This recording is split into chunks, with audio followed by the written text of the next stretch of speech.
Imagine sitting across from your husband in divorce mediation, watching him act heartbroken about your marriage ending, while the attorney he hired to represent him is the woman he's been sleeping with for the past year. This is the true story of how Rebecca Walsh walked into what was supposed to be a peaceful mediation session and turned it into the most explosive confrontation her lawyer had ever witnessed. What she revealed didn't just end her marriage, it destroyed 2 careers and exposed a scheme that had been designed to leave her with nothing. Rebecca Walsh knew something was wrong the moment her husband hired Vanessa Chen as his divorce attorney. Not because Vanessa had a bad reputation, actually the opposite. Vanessa Chen was known as one of the most aggressive divorce lawyers in Seattle, someone who fought ruthlessly for her clients and didn't care who got hurt in the process. That was exactly the problem. Rebecca and her husband Kyle had agreed to an amicable divorce. They'd been married for 12 years, had no children, and both had successful careers. Rebecca was a physical therapist who owned her own practice. Kyle was a commercial pilot. They'd grown apart over the years, wanted different things, and decided to separate as friends. At least that's what Kyle had told Rebecca when he'd asked for the divorce 6 months ago. "We can do this civilly," Kyle had said, sitting across from Rebecca at their kitchen table in the house they'd bought together 8 years ago. "No drama, no fighting over everything. We split things fairly and move on with our lives." Rebecca had been sad but not devastated. The marriage had been dying slowly for years. They barely talked anymore, had stopped having sex, lived like roommates rather than spouses. The divorce felt inevitable. "I agree," Rebecca had said. "Let's make this as painless as possible." They'd shaken hands like business partners ending a contract. So when Kyle hired Vanessa Chen 3 months later, Rebecca was confused. Vanessa Chen didn't do amicable divorces. She did warfare. Rebecca mentioned it to her own attorney, Martin Rodriguez, during one of their meetings. Martin was the opposite of Vanessa. Calm, reasonable, someone who preferred negotiation over confrontation. "Why would Kyle hire someone like Vanessa Chen if we're trying to keep this friendly?" Rebecca asked. Martin frowned. "That is odd. Vanessa's expensive too. She charges $500 an hour. Most people don't hire her unless they're expecting a fight." "But we're not fighting," Rebecca said. "We've already agreed on most things. We're splitting the house proceeds, dividing our savings, keeping our own retirement accounts. It's straightforward." "Maybe Kyle's just being cautious," Martin suggested. "Some people get nervous during divorce and want aggressive representation even when it's not necessary." But Rebecca couldn't shake the feeling that something was off. That feeling got stronger when Vanessa started delaying everything. Meetings got rescheduled. Documents that should have taken days to review took weeks. Simple decisions became complicated negotiations. "Vanessa's requesting a full forensic audit of your physical therapy practice," Martin told Rebecca during a phone call in November. "She claims Kyle is entitled to a portion of the business value since you built it during the marriage." "What? We already agreed I keep the practice and he keeps his pilot's pension," Rebecca said. "That was the deal." "I know," Martin said, sounding frustrated, "but Vanessa's arguing that the practice has grown significantly and Kyle deserves compensation. She's also questioning the value of your retirement accounts, saying you might be hiding assets." Rebecca was furious. "I'm not hiding anything. Kyle knows exactly what we have. We've been transparent about everything." "I'll push back," Martin said. "But Rebecca, I have to warn you. Vanessa Chen doesn't play fair. She's going to drag this out and make things difficult. That's her strategy." Over the next 2 months, the amicable divorce became a nightmare. Vanessa filed motion after motion, each one requiring Rebecca to provide more documentation, more proof, more evidence of her finances. She demanded access to Rebecca's business records going back 5 years. She questioned every asset Rebecca owned, suggesting they'd been hidden or undervalued. Kyle, who'd once promised to keep things civil, went along with everything Vanessa suggested. When Rebecca tried to talk to him directly, he refused to speak to her. "All communication needs to go through my attorney," he'd said coldly. By January, Rebecca was exhausted and confused. The divorce that should have been finalized months ago was now scheduled for mediation in February. Martin explained that a mediator would help them negotiate the remaining issues, primarily the value of Rebecca's business and how to divide it. "Mediation usually works," Martin assured her. Even Vanessa Chen has to be reasonable in front of a mediator. We'll get this resolved. Rebecca wasn't so sure. The week before mediation, Rebecca couldn't sleep. She kept thinking about Kyle's behavior, about how dramatically things had changed after he'd hired Vanessa. The man who'd wanted a friendly divorce had become someone she didn't recognize. Cold, aggressive, unreasonable. On a Tuesday night, Rebecca did something she hadn't done in months. She drove past Kyle's new apartment, a high-rise downtown that he'd moved into after they'd separated. She wasn't sure why. Maybe she just wanted to feel connected to the life they'd had. Or maybe she was looking for answers to questions she didn't know how to ask. Kyle's car was in the parking garage. Rebecca sat in her own car across the street, feeling pathetic for stalking her soon-to-be ex-husband. She was about to leave when she saw something that made her heart stop. Vanessa Chen walked out of Kyle's building. It was 9 o'clock at night. Vanessa was wearing jeans and a casual sweater, carrying a purse, looking relaxed. She got into her BMW and drove away. Rebecca sat frozen in her car. Why was Vanessa Chen leaving Kyle's apartment at 9 p.m. dressed casually? Lawyers didn't make house calls at night in street clothes, unless they weren't there as lawyers. Rebecca's mind raced. She thought about how aggressive Vanessa had been, how she'd turned a simple divorce into a complicated battle. She thought about Kyle's sudden change in behavior, his refusal to communicate directly with Rebecca. She pulled out her phone and called her brother Danny, who was a private investigator. "I need your help," Rebecca said when he answered. "I think Kyle's sleeping with his divorce attorney." Danny was quiet for a moment. That would be seriously unethical. Like lose your license unethical. "I know," Rebecca said, "but I just saw her leaving his apartment at 9 at night dressed in casual clothes. That's not a business meeting." "Okay," Danny said. "Let me look into it. Give me a week." Danny worked fast. He followed Vanessa and Kyle, documented their meetings, tracked their movements. What he found confirmed Rebecca's suspicions and revealed something even worse. A week later, Danny met Rebecca at a coffee shop and slid a folder across the table. "They've been having an affair for at least 9 months, Danny said quietly. "Started around the time Kyle asked you for the divorce." Rebecca opened the folder. There were photos of Kyle and Vanessa together, having dinner at restaurants, walking hand in hand through a park, entering her apartment building together, and not leaving until the next morning. "There's more," Danny said. "I did some digging into Vanessa's other cases. She has a pattern.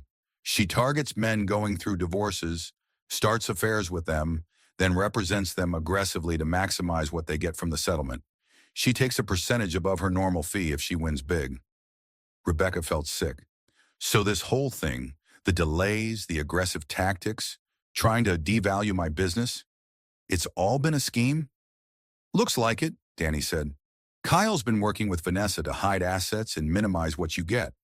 I found evidence that Kyle transferred $50,000 from your joint savings account to a new account in just his name 3 weeks before he asked for the divorce. He also took out a loan against his pension that he hasn't disclosed." Rebecca stared at the documents Danny had uncovered. "He's been planning this. All of it. The friendly divorce was just a lie to make me complacent." "I'm sorry," Danny said. "But yeah, that's what it looks like." Rebecca spent the next 2 days in a fog of rage and betrayal. Kyle hadn't just cheated on her. He'd orchestrated an entire scheme with his attorney to steal from her. And Vanessa Chen, who was supposed to have professional ethics, had helped him do it. Rebecca called Martin Rodriguez and told him everything. She showed him Danny's evidence. The photos, the financial documents, the proof of Vanessa and Kyle's affair. Martin was silent for a long time after reviewing everything. Then he said, "This is bad. Really bad. What Vanessa's doing is grounds for disbarment. Sleeping with a client while representing them in a divorce. That's one of the most serious ethical violations an attorney can commit." "What do we do?" Rebecca asked. Martin thought for a moment. "Mediation is scheduled for next Tuesday.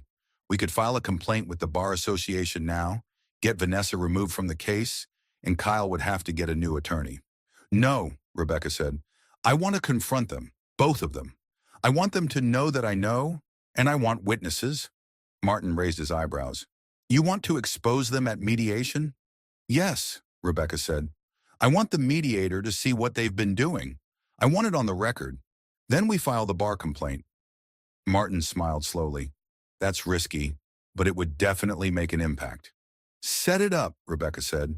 I'm done being the naive wife who doesn't know what's happening. The next 5 days felt like the longest of Rebecca's life. She went to work, treated her patients, managed her physical therapy practice, all while knowing what was coming. She didn't contact Kyle, didn't give any indication that she knew about his affair or his scheme. She wanted him and Vanessa to walk into that mediation room completely unprepared for what was about to hit them. Martin helped her prepare. They organized all the evidence. Danny's photos, the financial documents showing Kyle's hidden assets, phone records showing hundreds of calls between Kyle and Vanessa at all hours, text messages Danny had managed to obtain through methods Rebecca didn't ask about. The mediator is going to be shocked, Martin said. This isn't what mediation is supposed to be used for. But once we present this evidence, the mediation will end and we'll move forward with litigation. Kyle will be in a much weaker position and Vanessa will be facing serious professional consequences. Good, Rebecca said. They deserve it. The mediation was scheduled for Tuesday, February 14th, Valentine's Day. The irony wasn't lost on Rebecca. She dressed carefully that morning, a navy blue suit, professional and powerful. She did her makeup, pulled her hair back in a neat bun. She looked at herself in the mirror and barely recognized the woman staring back. 6 months ago, she'd been sad about her failing marriage. Now she was furious about the betrayal and ready for war. Martin picked her up at 9. The mediation was scheduled for 10 at a neutral office building downtown, in a conference room rented specifically for these sessions. Are you ready? Martin asked as they drove. Completely, Rebecca said. They arrived at 9:45. The mediator, a woman named Susan Park, who'd been doing divorce mediation for 20 years, greeted them in the lobby. She was in her 60s, professional and calm, someone who'd probably seen every kind of divorce drama imaginable. Good morning, Susan said, shaking their hands. We're just waiting for Mr. Walsh and his attorney. They should be here any moment. Rebecca's heart was pounding, but she kept her expression neutral. She and Martin followed Susan into the conference room, a bland space with a long table, gray walls, and a whiteboard. There were bottles of water, notepads, and pens laid out. At exactly 10 o'clock, Kyle and Vanessa arrived. Kyle looked good. He'd lost weight, was wearing an expensive suit Rebecca had never seen before. He barely glanced at Rebecca as he entered, taking a seat across the table from her. Vanessa Chen was stunning, Rebecca had to admit. Late 30s, perfectly styled black hair, designer suit, confident posture. She set her leather briefcase on the table and smiled at Susan. Good morning. Thank you for facilitating this mediation. We're hoping to resolve some outstanding issues today. Susan nodded. That's the goal. Let's start with... Actually, Rebecca interrupted, her voice steady. Before we start the mediation, there's something everyone needs to know. Kyle frowned. Vanessa's smile faded slightly. Martin sat quietly beside Rebecca, his expression neutral. Susan looked surprised. Ms. Walsh, typically we start with... This can't wait, Rebecca said. She pulled out her phone and connected it to the TV screen Martin had arranged to have set up in the room. Everyone needs to see this before we proceed. The screen lit up with photos. Kyle and Vanessa having dinner together. Kyle and Vanessa holding hands in a park. Kyle and Vanessa entering Vanessa's apartment building together. Timestamps showing late evening, with more photos showing Kyle leaving the next morning. Kyle's face went white. Vanessa stood up abruptly. What is this? Where did you get these? Sit down, Ms. Chen, Rebecca said coldly. Everyone here is going to see exactly what you've been doing. Susan was staring at the screen, her expression shifting from confusion to shock. Are you saying that Mr. Walsh and his attorney are involved romantically? They've been having an affair for 9 months, Rebecca said, since before Kyle even asked me for a divorce. More photos appeared on the screen, dozens of them, showing Kyle and Vanessa together over months. Intimate moments, casual moments, moments that made it absolutely clear they were in a relationship. Kyle tried to speak. Rebecca, this isn't... We can explain... Don't, Rebecca said, cutting him off. I'm not done. She pulled up financial documents. While having an affair with my husband, Vanessa Chen has been representing him in our divorce. She's deliberately delayed proceedings, made aggressive demands, and tried to devalue my business, all while sleeping with her client. Vanessa's face was flushed with anger. This is completely inappropriate. You can't just... I can, Rebecca said, because what you're doing is illegal. An attorney having a sexual relationship with a client during active representation? That's an ethics violation. You could be disbarred. Susan was looking at Vanessa with an expression of disbelief. Is this true, Ms. Chen? Vanessa didn't answer. She was staring at the screen, at the undeniable evidence of her relationship with Kyle. There's more, Rebecca continued. She displayed the financial documents Danny had uncovered. 3 weeks before asking me for a divorce, Kyle transferred $50,000 from our joint savings account into a new account in only his name. Money that should have been divided equally in the divorce. He also took out a loan against his pilot's pension, $80,000, that he never disclosed during our financial discovery. Kyle was shaking his head. That's not... I was going to tell you about... You were stealing from me, Rebecca said, her voice hard. And Vanessa knew about it. She helped you hide assets so you could get more from the settlement. She turned our supposedly amicable divorce into a battle specifically to distract from the money you were hiding. Before this gets even more intense, make sure you hit that subscribe button so you don't miss how this ends. Martin pulled out more documents and slid them across the table to Susan. We have phone records showing over 300 calls between Mr. Walsh and Ms. Chen outside of business hours. We have credit card receipts showing Mr. Walsh paying for expensive dinners and hotel rooms. We have text messages discussing their relationship and their strategy for the divorce. Susan was reviewing the documents, her expression growing darker. She looked at Vanessa. Ms. Chen, these are extremely serious allegations. Do you have a response? Vanessa had composed herself slightly. This is clearly a setup designed to discredit me and sabotage my client's case. The photos could be manipulated. The documents could be falsified. They're not falsified, Rebecca said, and you know it. You've been sleeping with my husband for 9 months. You've been helping him steal from me, and you violated every ethical rule an attorney is supposed to follow. She turned to Susan. I'm filing a complaint with the Washington State Bar Association today. I'm also filing a civil suit against both Kyle and Vanessa for fraud and conspiracy to commit theft.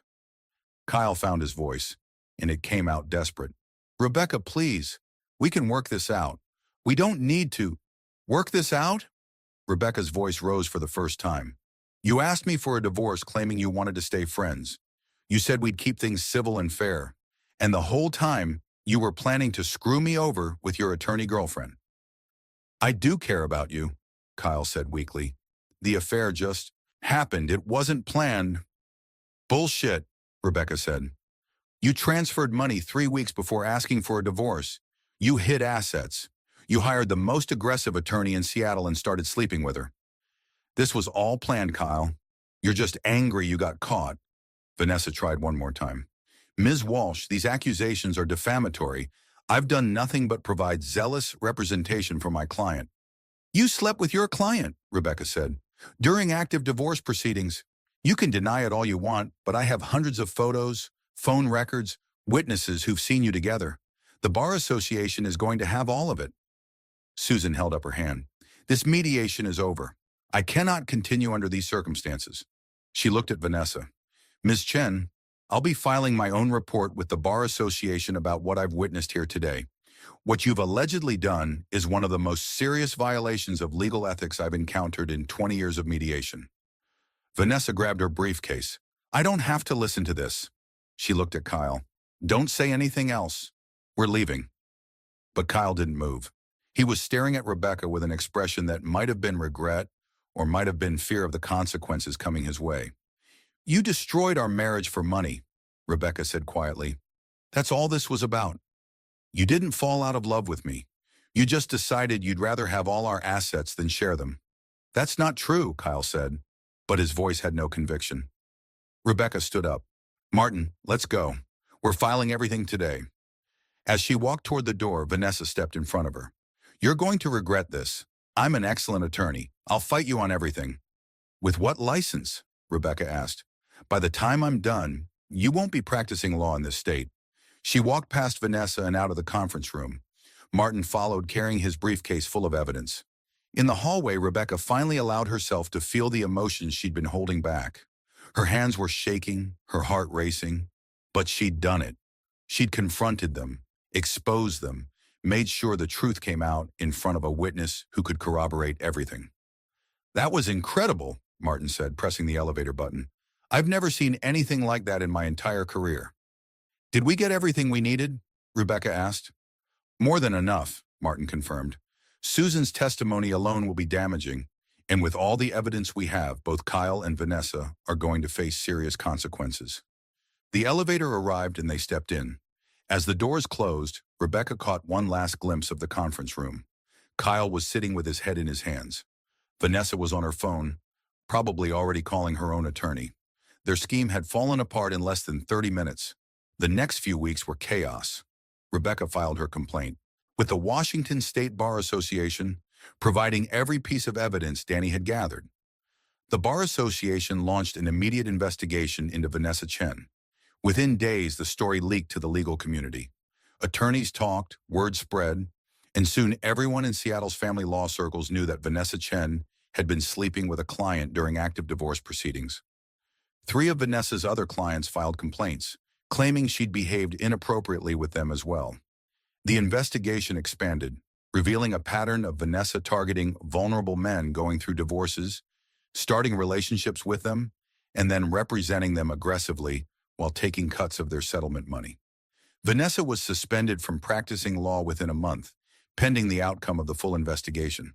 Her law firm fired her immediately to protect their own reputation. Kyle faced consequences too. Rebecca's attorney filed an emergency motion to freeze all of Kyle's accounts and force full financial disclosure. A judge, outraged by the evidence of hidden assets and financial manipulation, ruled in Rebecca's favor. The $50,000 Kyle had hidden was returned to the joint account. The $80,000 pension loan was disclosed and factored into the asset division. Kyle was also ordered to pay Rebecca's legal fees, all of them, including the cost of hiring Danny to investigate. The divorce that Kyle had hoped would leave him wealthy instead left him broke and humiliated. His airline found out about the situation. One of his colleagues had been at a legal conference where the story came up, and Kyle was placed under review for behavior unbecoming of a pilot. Rebecca's physical therapy practice wasn't touched. The forensic audit Vanessa had demanded was canceled. Rebecca kept her business, her retirement accounts, and got 65% of the joint assets instead of the 50% originally agreed upon. The judge explained his reasoning clearly. Mr. Walsh attempted to defraud his wife with the help of an attorney who violated her professional ethics. This court will not reward such behavior. Rebecca's brother Danny was thrilled with how everything turned out. "You absolutely destroyed them," he said over dinner one night. "Kyle's broke, Vanessa's probably going to be disbarred, and you got everything you deserved." "I just wanted the truth to come out," Rebecca said. "I was willing to give Kyle a fair divorce. He's the one who decided to turn it into a war. And he lost spectacularly," Danny said, raising his glass. "To honesty winning." Rebecca clinked her glass against his, feeling lighter than she had in months. 4 months after the mediation, Vanessa Chen's disbarment hearing took place. Rebecca was called to testify, along with Susan Park, the mediator, and several of Vanessa's former clients. The evidence was overwhelming. Vanessa had violated nearly every rule in the professional code of conduct. She'd had inappropriate relationships with multiple clients. She'd conspired to hide assets. She'd charged excessive fees based on settlement outcomes rather than hourly rates. The disciplinary board took less than an hour to reach their decision. Vanessa Chen was permanently disbarred from practicing law in Washington state. She was also ordered to pay fines totaling $200,000 and faced potential criminal charges for fraud. Vanessa didn't attend the hearing. Her own attorney said she'd moved to California, though whether she'd try to practice law there with a disbarment on her record was questionable. Kyle reached out to Rebecca once after the disbarment hearing, sending a long email apologizing for everything. He claimed he'd been manipulated by Vanessa, that he hadn't understood how serious the ethical violations were, that he'd never meant to hurt Rebecca. Rebecca read the email once and deleted it. She didn't respond.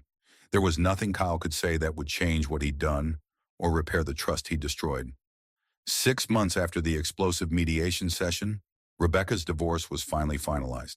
She got exactly what she deserved, fair division of assets plus compensation for Kyle's attempted fraud. She kept her business, her independence, and her dignity. She also got something unexpected, a sense of power. For months, she'd been the victim of Kyle and Vanessa's scheme. But by exposing them, by refusing to let them get away with their betrayal, Rebecca had taken control of her own story. She started speaking at legal conferences about ethics violations in family law. Bar associations invited her to share her experience, to help other attorneys understand the serious consequences of inappropriate relationships with clients. Rebecca also wrote an article for a legal journal titled, "When Your Divorce Attorney is Sleeping with Your Spouse," a case study in professional ethics violations. The article went viral in legal circles and was used in several law school ethics courses as an example of what not to do. 1 year after the mediation, Rebecca stood in her newly renovated home office. She'd bought out Kyle's share of the house and made it completely her own. Her physical therapy practice was thriving. She'd hired 2 new therapists and was considering opening a second location. Her phone rang. It was Martin Rodriguez, her attorney who'd become a friend through the ordeal. "I thought you'd want to know," Martin said. "Kyle filed for bankruptcy. He can't pay back all the fees and fines from the divorce. He also lost his pilot's license, some issue with the ethics review at his airline."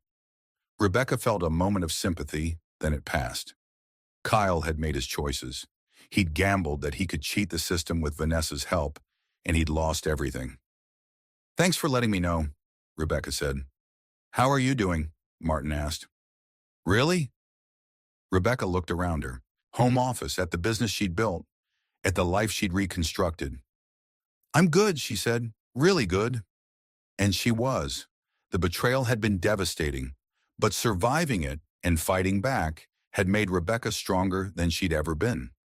She'd learned she could trust her instincts, fight for herself, and refuse to be a victim. The mediation room revelation had been one moment, one explosive confrontation. But everything after was Rebecca living honestly, successfully, and completely on her own terms. She'd made sure justice was served. Kyle and Vanessa had both lost their careers, their reputations, and their futures. And Rebecca? She gained her freedom, her power, and proof that the truth always matters more than protecting people who don't deserve protection. 2 years later, Rebecca was at a legal ethics conference where she'd been invited to speak. After her presentation about her experience, a young female attorney approached her. "Thank you for sharing your story," the woman said. "I'm going through something similar. I think my husband's attorney is behaving inappropriately. Your talk gave me the courage to investigate." Rebecca gave the woman her contact information. "Don't let them get away with it," she said. "You deserve honesty and fair treatment. If they're violating ethics rules, expose them. The system only works if people are willing to hold bad actors accountable." The woman nodded, tears in her eyes. "I will. Thank you." Watching her walk away, Rebecca felt a sense of purpose. Her nightmare experience had become something meaningful, a way to help other people, to change the system, to make sure attorneys like Vanessa Chen face consequences for their actions. The mediation room where everything had exploded was just a conference room in an office building. But what had happened there had changed lives, ended careers, and served as a reminder that betrayal, no matter how carefully planned, eventually comes to light. Rebecca had made sure of that, and she'd never regretted it for a single moment. And that wraps up today's story. Now we want to hear from you. Where are you watching from? Drop your city or country in the comments, and let's see how far these stories reach. If this story moved you or gave you chills, give it a like, share, and subscribe for more powerful stories. One last thing, rate the story from 1 to 10 in the comments. Your feedback helps us bring you even better ones next time. Thanks for watching. We appreciate you being part of this storytelling journey.